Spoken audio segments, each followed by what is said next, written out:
එන්නකොට ගෙදර උන්ද කොස් ගෙඩියකු කඩන් එන්න කියලා තමයි කිව්වේ.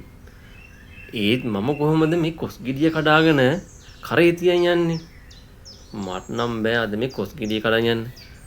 පස්සේ දවසක ඇවිත් කඩාගෙන යනවා.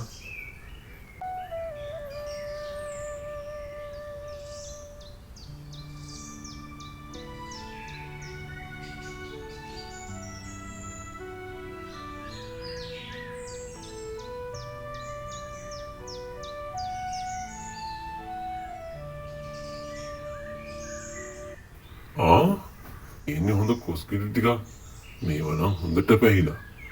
මට අද මේක කඩාගෙන ගියොත් මට හැකි හාමිනේට කියලා හොඳ වෙන් කිරිකොස් මාළුවක් හදාගන්න.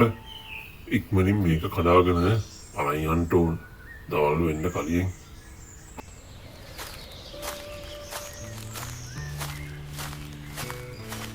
මේ කොස්ගෙඩියේ පුදුම බරක් තියෙන්නේ. කෝ ඔහේ දැන් කොස් ගෙඩියක් කඩන් ආවයි.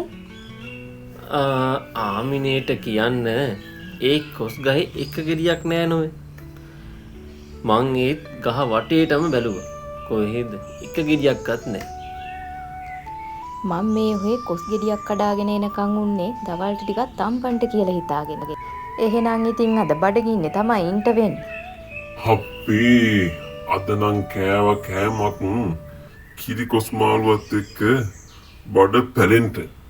අද අපේ හාමිනේ හරිම රසට කිරිකොස් මාළුවේ හදලා තිබුණා නෙවෙයි. දැක්ක නේද දුවේ පුතේ? කම්මැලි නැතුව ලොකු බණ්ඩා කොස් ගෙඩිය කඩන් ගිහපු නිසා අද ඉතින් බඩ පැලෙන්න කාලා තමයි ඉන්නේ.